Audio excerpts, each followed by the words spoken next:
Hey, what's up there, you movie freaks? Welcome to the spoiler room. My name's Dan. Hang with me is my good buddy Mario, the ultimate alpha collector. That's what I do. That's what I do. All right, so today, guys, we're going to be spoiling episodes 1 to 6 of Marvel and Netflix's Jessica Jones. So a lot of you probably have binged all the way through, or maybe you've just been pacing yourself, but episodes 1 to 6, full spoilers, and look, we're going to spoil Daredevil. We're going to spoil every fucking Marvel, used to it now. Every Marvel cinematic universe movie that's been released yet. So, all right, man. So overall likes of the series so far of the first 6 episodes. It's the perfect complement style-wise to Daredevil. Yeah. The dark tone, the small neighborhood location of what they're building. Really nailed the aggressive kind of theme again, which I'm happy with. Just rather than kind of physical violence, more of a it's all psychological and mental. Violence, yeah. It's the wear and tear mentally. Yeah. Of society and just like that whole kind of done, and not that like Toronto's like a mini New York and we know that, and like that kind of downtown living and that grunge and kind of like that urban sprawl of living on top of one another, and like just you feel that the whole way through. Oh, definitely, yeah, they're nailing that. And Kilgrave, they never refer to him as the Purple Man yet. No. They do, and we haven't seen too much of him. I think near the episode 5 and 6 you see more of him. Yep. But early on, they do a really great job of not showing him directly on screen, but you feel his presence. Mm-hmm. You definitely feel his presence in those earlier episodes of just him kind of controlling his way. Real creepy villain. I'm loving it. It's not even so. You're right. It's not so much him, it's the aftermath of him. Yeah. It's almost like Seven. You remember in Seven? Yeah, perfect combination. You know what I mean? Perfect like, example. Yeah. Everything's there. You feel the weight of his crimes. You feel the weight of everything he's done wrong, but you don't physically see him. No. And it's like they'll kind of go to the very pinnacle and then stop. Of when you think you're going to see him, when you're thinking like hear more about him. No, they just give you enough, which was perfect. So far, he's my favorite Marvel villain. Yeah, Loki's up there for me. Yeah, so far I'm loving Loki. Like Loki's a good villain. Yeah. Don't get me wrong, but he's like that kind of. He's got a definite motive, like the sibling rivalry. Like again, I've only watched up to episode 6, so I haven't binged all the way through. So I don't see a motive yet. No, we don't. For Mr. Purple, I don't see that. I don't see any motive. Like it's just he's kind of evil for evil's sake. It's almost like when you first saw Vader. You know what I mean? Like, or you first saw, even in the first couple of episodes, you didn't know, like, before the whole reveal of the father. It's like, here's this ultimate evil character, and we don't know why he's evil. Yeah. So you're sitting there thinking, what's his motive? Why does he do this? The ultimate power? Because he's obviously got power. You've seen the power. Mm-hmm. My favorite thing, probably the most evil shit that's on screen, is I think it's in like episode 3 where he's with the guy at the newspaper stand. Yeah.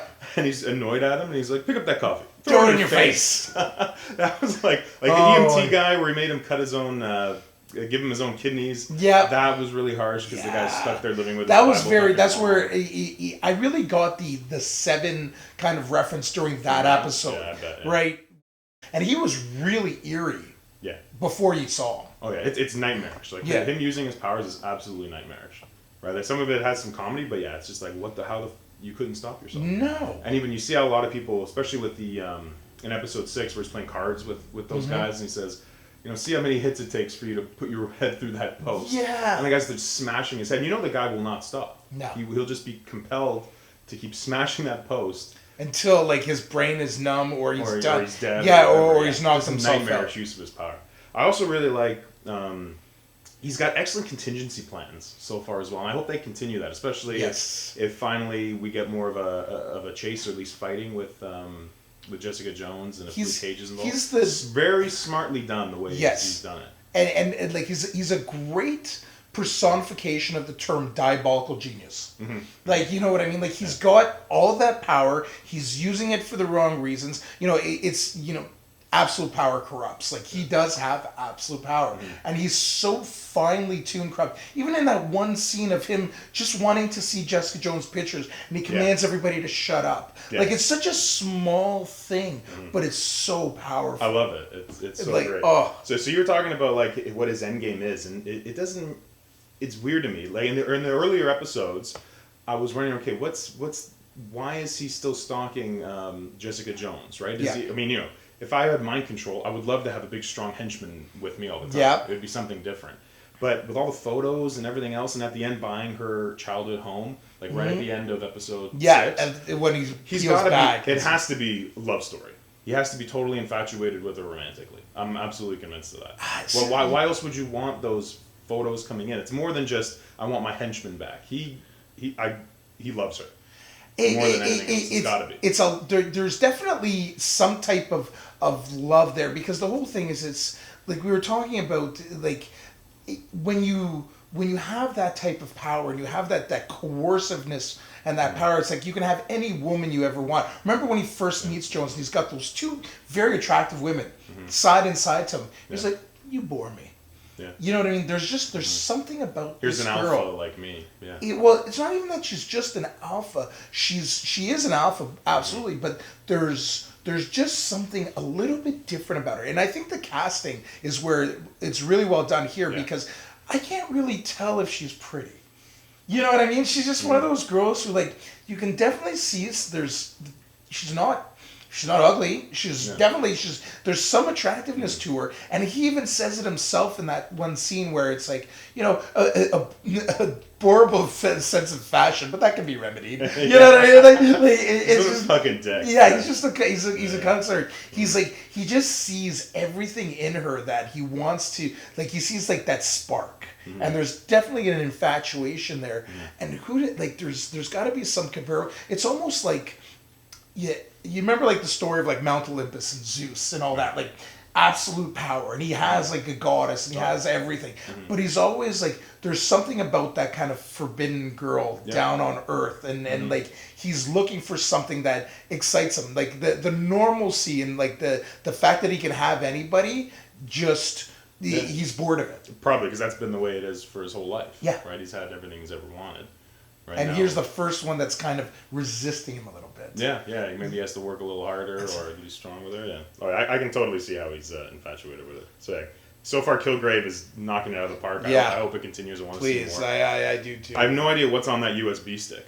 Yeah, man. Really, like I hope it's not just a weird MacGuffin that doesn't mean anything. I'm hoping it. Yeah. But typically, they are building more to a universe, so it's got to tie in probably to either the miniseries that they're building with Defenders. It can't just be a small little insignificant thing because they have to throw out kind of threads. Well, and it definitely has something. It must have something bigger. The fact that it was hidden so well and so hard, and like the last thing I expected was it to be a USB stick. Yeah. You know what I mean? Just the fact that here's these ultimate beings, these like creatures that have nothing to fear physically, and the only thing they actually seek is information. Yeah, some sort of important data. Yeah, that's on there. Like it just shows you that knowledge, like that whole knowledge is power thing. It really kind of twerks in here. Another big so far in these first half of the episodes, probably the best superhero sex that's ever been put to screen. Oh my god! Just so legit, well done, not hold back. Raw, very raw. And think about it, right? You have two people, Luke Cage and Jessica Jones, who probably had to, almost like Rogue, right? They've always had to keep in. They've never been able to fully let loose with someone because they might fucking kill the other person, and they've probably come close a couple times, right? Now finally, boom, they can just let loose and just have everything. Not worry about it at all. Rogue's a very good example actually because she's always she like sucks the power out of somebody, so she's never been able to have that, so she always kind of seeks that. So like, and you're right, like I'm sure these two have always had to hold back. Could you imagine like always having to hold back and always having to like worry about the other person? Yeah, like there's some they're made out of porcelain or something. Exactly, just being so light, and these two like the beds just collapse. And they didn't waste any time. As soon as they knew, they're like, "Oh, you're strong as fuck. You're strong as fuck too. Let's go." That's all it takes. Our IKEA bed didn't last very long. Speaking of that first fight, where I guess they first kind of realized their powers in Luke Cage's bar. that fight I really, really liked. Especially, Luke Cage with his unpenetrable skin. And that's something you're learning for the first time because you didn't really know much about these characters going in. They're absolutely What did you think of the introduction to Luke Cage and all them on a fighting capacity? The fighting capacity was great, and the whole thing was like you could see how like unlike kind of the BS you get with a lot of these other superheroes, you just saw that these guys. It's not he didn't know how to fight. He just used pure power. Yeah, like just a brawler. Here's just like no 20 minutes of learning jujitsu or karate. He's not pulling a hurricane run or a flying armbar. Yeah, he's not doing anything. He's literally just swatting him. Like, get the fuck out of me. Get out of the way. Get out. And the whole thing is like, and it's just he's using his unbreakability as his number one asset. Like, boom, like the guy goes to stab him in the neck. Yeah. And he just turns around and just swats him. You know what I mean? It's almost like a smaller Hulk. Mm-hmm. You know what I mean? Like it's that whole kind of like he's just got this ultimate strength that just can deal away with anybody. Mm-hmm. Oh yeah, I'm sure he'll come back at the end of episode 6. They finally, which they were building to, and I was seeing when it was going to happen, but the big reveal, and Jessica Jones finally confesses that, I killed, I'm the one who killed your wife, I was under control, and he calls her a piece of shit. I'm sure he's definitely going to come back in the second half, but I agree. Did you like the build up to that? Not just the build up, but that exchange was some of the best kind of dialogue between two characters, especially two characters who had like a romance involvement that I've ever seen. Just because here you are is like I felt the guy's pain. Like this guy here is sitting there and he's been crushed because his wife was killed. And and imagine the roller coaster this guy's seen in these first 6. Because now he's first of all he's just thinking she was killed in an accident. So you have to come to terms with that because then that's the whole thing of a lot of people go against like God or whatever and it's like I'm forsaken, like that whole thing. Like I'm sure he went through a roller coaster of emotions there. Then he goes through this whole, unveiling of it was the bus driver. Yeah. You know what I mean? And it wasn't it was an accident, but he was drunk. It was a drunk. There was a cover up on this guy. I'm going to take it out. Yeah. But now... And he's kind of planning maybe at least he thinks there might be a future. He's at least attracted to her, thinking they're on the same level of this new girl. Exactly, but before getting into that, but the whole still at the bus driver thing. Here's this thing where he's building up to this huge release. Yeah. He's building up now. He's got a scapegoat. He's got something to actually work, and you can see the build up because you see the look in his eyes in the back of the bus, and I thought the character himself of the bus driver is really done because he's like, I'm sorry, man. I know I got away with something, and that's true urban grit. Because these people get away with shit all the time. People, not everybody gets convicted. Not everybody there's statutes of limitations. There's all that stuff. He's got a big union behind him. Big union behind people, and money gets. It's happened to 1 or 2 NFL players. A few. Absolutely. Allegedly. Let's keep it clean here. And the fact that you saw his pain, and the whole thing that he's trying to make it right and trying to live a good life, and here he's facing the one person he's never wanted to face in his life, the guy whose wife he killed, and so there's that huge exchange, and then on top of it, then there's the reveal. So here's the guy going at the when you think he's at the cusp, just about to fall. No, let's go a little bit higher. Yeah. Let's go a little bit higher to the point where you can't even see him anymore. Now he's at this point where not only was it not this guy that was his scapegoat. But it's his love interest, his new love interest. He's already had sex mind-boggling, and that he has the line now: your hands, the hands that killed my wife. You've touched me with those hands, right? And he knows she would have lied to him the whole time. Yeah, and the whole thing is you get a lot of bullshit around, sex and everything, and it's not something that's very well treated in a lot of comic books. Yeah. But here, here's the guy who's you let me be inside you. That was one of his lines, and it was I really felt for the guy. I'm fuck, this girl, totally played him. Right. He felt absolutely played, and blew my mind. It was such a pivotal scene. Yeah. I really liked it too. Hopefully he comes back in a big way, and we in the final. Oh, he's not. He's too good of a character. Jessica Jones herself. Really liking how they established her detective skills early on. Yeah. It wasn't overdone, because you could get into like Sherlock territory, right? Where you're just deducing everything, right? Now she's street level. She's making mistakes. She's brash. She doesn't...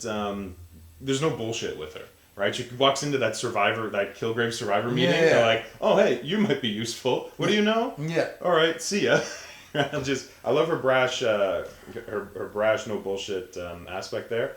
One dislike though, the fight scenes with her are hit or miss with me. Okay. Because I can't get a grasp on just how strong she is. Like, okay, so here's an example. I love the opening fight scene with, well, not opening, but the early fight scene with Luke Cage in his bar. Yep. That was great because they're both just brawling, throwing these drunken idiots around. Mm-hmm. I didn't like the one where she fights that family of gingers. Like the redheaded family in like that penthouse, New York penthouse kind of thing. That Kilgrave's with them and he controls them. She's going up and down the levels of stairs. Yeah. And like another family member's trying to tackle her. And at one point, like the mom, which is like a middle-aged person, she's under control of Kilgrave. Mm-hmm. But, you know, Jessica Jones gets like almost speared by her and knocked into the wall. How's like, obviously she's holding back because she knows she doesn't want to hurt these people. But she shouldn't be able to get tackled into a wall by just a regular human being. Well, it was kind of hit or miss for me. And then in episode 6 there was the fight in the marijuana raw, right? Yep. That one I liked, but her strength is kind of hit or miss for me. I mean, it's enjoyable. That's really if I got a nitpick, we're fucking nitpicking. Yeah, of course. We're fanboys. We nitpick about this, but I can't get a grasp if she's just holding back or exactly how strong she is, because we know she can kill somebody with one punch. Yeah. So I would chalk it up to she's holding back. Well, the thing is, okay, let's rewind there. Mm-hmm. She's got to have unimaginable guilt for killing somebody for one punch. Right. Yeah. So you imagine if you were mentally forced or hypnotized into killing somebody with your strength, wouldn't you immediately pull back? Yeah, you're walking on eggshells. You're walking on eggshells for the rest of your life. Like you're literally. So I think that has a lot to do with it. Like you've got somebody. She knows she's that powerful, and you can see that. You see glimpses of it depending on her rage level. Right. Yeah. You know what I mean? So now, because that's when you can't control anything. Your rage level comes in. But if I were to attribute that to anything, is yes, she is holding back, and it's all to do with the guilt associated with the death. Yeah. Like, I can't see it any other way. Which makes sense to me, right? Fighting-wise, though, Daredevil is definitely a lot higher off on fight scenes. Well, he's... In my opinion. But he's a trained... He's a trained... These people are brawlers. That's the whole thing is, I think that the fighting is consistent with the character in both. They're both very good, but I would be extremely disappointed if they brought in martial arts into Jessica Jones. I would too, yeah. That's a good point, yeah. Yeah, she's a fancy fighter and No. I like the fact that she can pick up a car. Yeah. Hold a car. I like the fact that we don't know her true strength because she is. But the thing is, she is a mentally wounded individual. Yeah. So anybody who's mentally wounded doesn't know their strength. And they're doing a great job of that. Like her PTSD is all over the screen, and they're doing such a good job of it. Right? I love it. And even more, and all this leads back to great superhero sex, man. Not hurting anybody in regular life. Up and bam. Talk about explosion. If there's one reason to watch this, is for the payoff of awesome superhero sex put on screen. Oh my god! Like I'm just waiting for like a threesome with Hulk in there or something. With Banner. Yeah, just like randomly showing up, like looking through the window. Yeah. Woo. Can you imagine being the special effects house responsible for doing that? Oh my lord. That's funny. I like another small little point. I like how you brought up the ever expanding MCU. In the one episode where you have that the client who hires her only to kind of set her up and hopefully kill her out of revenge, I'm glad that they put that in there because that just shows that it re-solidifies that they are part of a larger universe. Yeah. Because now it's the growing anti-metahuman, anti-superhero sentiment that's kind of growing, right? You had all the events of Sokovia happened with Age of Ultron. This family wants to, kind of kill any random superhero because of what happened. They call it the event in New York or whatever from Avengers 1. Yep. So, again, everything's building towards Civil War. It's a really unique time in entertainment where we're getting all these different elements that are working together, but individually they all work. Right? They do because you're right. There's definitely like a micro and a macro universe. Yeah. And the fact that the micro universe definitely works because it's so detailed and it's so involved in this grit. Like, and the whole thing is both this and Daredevil, like they are so associated with urban and that whole kind of urban feel and that kind of living on top of, it's almost like it's reverse of Seinfeld. Like Seinfeld dealt with like the comedy of it, and these guys are dealing with all the bad stuff of it and all the serious crime stuff, underbelly, the crime underbelly and everything that's there. And now you throw in fucking supervillains. And you throw in a supervillain, but like again, one of the best supervillains ever because he's so mentally driven. Oh yeah. Yeah, but I'm hoping for a big payoff in the second half of the season. So. Oh God! All right, guys, that's our spoiler room for Jessica Jones episode 1 through 6. We're back with you with 7 through 13 as soon as we can. You can follow me on Twitter at DanPhilippeDF. He's Mario. Where can the folks follow? It's Mario Hammerall, HAMMERALL on Twitter. Thanks, guys. We'll see you soon. See you soon, guys.